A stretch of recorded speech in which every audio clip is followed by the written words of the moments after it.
r/AskReddit. What was your biggest I need to get the duck out of here moment? Walked into a friend's house and sat down to spark up. Then one of our other friends pulled a gun on a guy who was there that no one really liked. I just put my lighter away and was like, well, it's getting late fellas. I'll see y'all tomorrow. I was at a party with a bunch of people I didn't know and saw 3 cops' cars turn up the hill that leads to the house. My friend who knows the people at the party, the guy who invited me, told me they had 2 kilos of coke in the living room. I jumped the fence literally a minute later and called an Uber about a block away. I was in an abandoned building with a friend. She walked away from me for a bit. I was reading writing on a wall that said something like, "You thought I was dead. I got away. I'm coming back for you." A few seconds later she ran back to me. I looked at her and she said it was nothing. Then we both heard a noise from where she came from. I said we need to get out of here.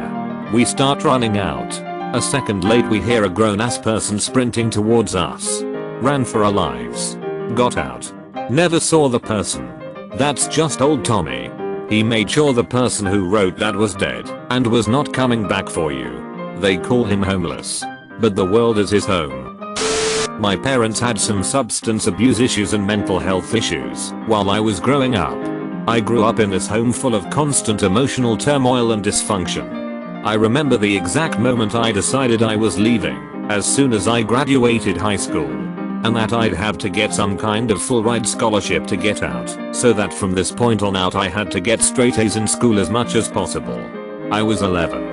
I had been through hittier situations with my parents, but this was the breaking point for me for some reason. Can't remember why it's this moment specifically, because like I said, worse things had happened to me. But this is the day I decided I was leaving as soon as possible. My mom and my dad are drunk and fighting as usual. I usually try to ignore it from my room, but it gets louder and louder, and they are letting the dogs in the house. Most of the dogs I had growing up were outside dogs and my mom didn't allow them in the house ever, so it was weird to hear a huge dog with claws running on the wood floors. I sigh and leave my room because of the commotion. Partially intrigued and partially worried. I didn't like when my drunk parents mess around with my pets. I was always very nervous when they were drinking and tried to monitor the situations they'd get themselves into and the weird hit they'd do, because things tended to escalate quickly. I mean, the police had been at my house a few times for domestic violence, or a few other times my parents would injure themselves, or one would leave drunk in a car, etc etc. I always had to act like a parent to them. But specifically it bothered me that they were bringing the pets into their drinking this time. One of the dogs was extremely timid and afraid of people. Hell afraid of everything. Probably because another male dog we had used to beat the hit out of him all the time, and he had scars all over his face. I can't remember what led up to it or why, but my mom was pulling on the timid dog and trying to get him to come out of the corner he was hiding in amidst all the ruckus. He wasn't used to being in the house where my parents were drunk and loud and always had 2 TVs blasting at once. She's trying to pull him out of the corner he's in and he's whimpering. She keeps slurring and calling him a little pussy while she's digging her nails into his fur to force him to come near her, and the other big make dog is growling because the scared dog is getting attention. I'm screaming at her to stop messing with him and leave him alone, and why are you guys bringing the dogs in the house right now? You're drunk and it's time to go to bed, and yada yada yada. My mom tells me something like, shut the duck up and go back into your room, and keeps ducking with my dog. He's whimpering and crying, and the other dog is growling and barking now, and my dad is just standing back drinking his ear telling me to shut up. And my mom keeps digging her damn nails into his back trying to drag him out of the corner, and he's scared. For some reason I lose my cool with her at this point. Probably because of how cruel I felt she was being to my dog. I go over and try to tear her hands away from him, and she tries to swat me away. Everybody's yelling and the TV is blasting, and the dog's growling, and my mom is stumbling over herself and hurting the dog and trying to stop me from stopping her. I grab her wrist to pull her away from the dog, and she flips a switch and starts gauging and scratching and hitting me. I keep trying to get the dog away from her, and now she's pulling my hair and pinching the hit out of my neck and face. Now I'm fighting back a little by pinching her fat stomach. and she punches me twice in the face while she is pulling my head down to my waist with her hands in my hair. Not super hard, but enough to split open my lip and blood starts dripping on the floor. Ultimately, I also had a black eye from this. I hurl her backward against the wall and she runkeredly goes flying. My dad gets pissed off and comes over and starts hitting me. I hit him back and he hits me harder and puts me in my place in a heap on the floor.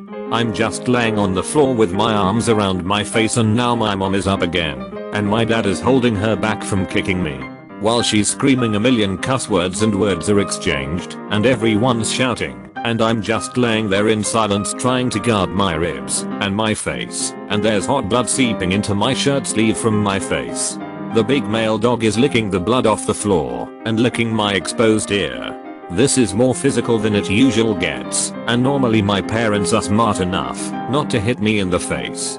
But this time they weren't. And my lip is split open, and I have a black eye.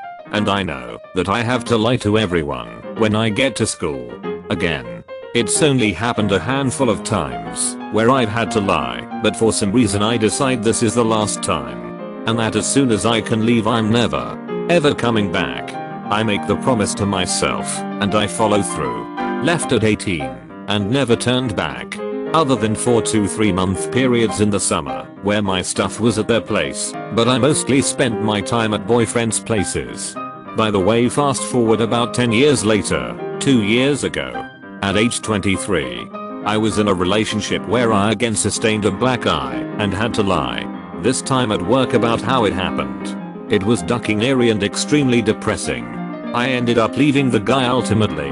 But the few people I have admitted to that I've been in an abusive relationship have been like, I don't understand how you stayed with someone abusive for one more minute. Well, when you grow up in a house like I did, it doesn't necessarily occur to you that a situation is ducked up at first. I don't pick up on red flags in my personal life like most people. I'm always making excuses for hitty behavior. Yep. This was pretty cathartic, not going to lie. I should probably talk to a counselor or something about all the hit I've been through, but I tend to try not to think about these things. Because now I know I'm going to be in a funk for a few days from remembering even this tiny tidbit story. Everything always comes flooding back all at once. Ducking sucks when you live alone now like I do. When I was in high school, one of my teachers offered extra credit for seeing an artsy film being shown in Jack London Square. We lived in the suburbs about 30 minutes from Oakland, and my best friend and I saw this as quite the opportunity for an adventure. We were 16, and I had just gotten my license. This would be the furthest and most city type place I had ever driven without my parents in the car. This was before fancy phones and GPS. Every car we owned had a Thomas guide in it. We didn't have a lot of info about parking garages etc. But we found the theater and parallel parked on a side street not too far away, no problem. We see the movie and, after, decide to walk down by the water and smoke.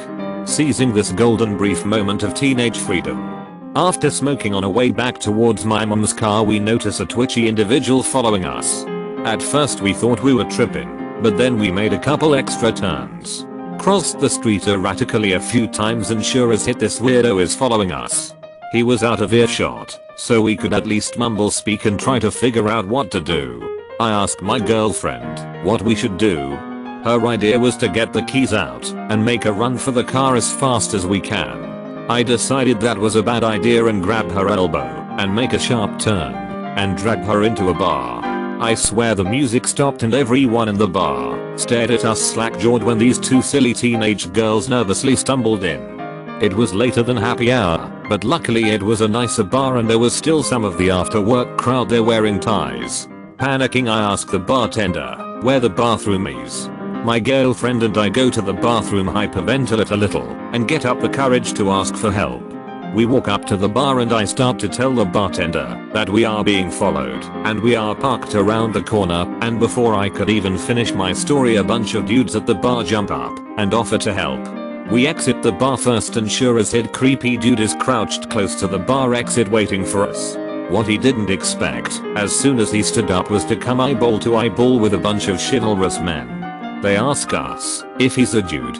We confirm, thank them profusely, and hightail it to our car. As we were waking away I could hear a man say, "So you think it's cool to follow young girls?" I bet that creepy guy's night did not end well. I have forever been grateful I didn't listen to my friend and try to sprint to the car. Who knows what confrontation would have gone down if he caught up to us trying to scramble to get in the car. How many times do we have to teach you this lesson, old man? I love the young people. I do not remember a ton of details about this encounter, but I will try my best. My buddy and I were hanging out at the neighborhood gas station one Friday night, and I think we were freshmen in high school, so that would make us about 14 years old. So we were just sitting around when a group of 5 older guys pulled up in a truck. When I say older, I look back and would say they were all maybe 21, 25-ish. Anyway, they come up to us and start chatting with us for no particular reason. They mentioned to us they have a new puppy back at their apartment and asked if we wanted to go with them and play with their new puppy. Looking back now, we should have just noped the duck on out of there right then. But no. We decided to jump in the back of their truck and go to the apartment to see the dog. Their place was about 2 miles from the gas station, but this was long before cell phones, so the total number of people that knew where we were was 0. They actually did have a puppy that was pretty ducking cute, but pretty quickly after we all arrived, they turned on the TV and put some hardcore gay porn on. I really wish I remembered more about the incident, but all I can really remember is feeling strange about watching some gay porn at 14 with my best friend and a bunch of much older men who picked us up at the corner gas station. We pretty much said we had to go and rushed on out of there as fast as we could. We did not really even talk to each other about what just happened until we got back to his house. We then realized that we probably just narrowly escaped getting gay aped at 14 years old. Ducking, like and subscribe.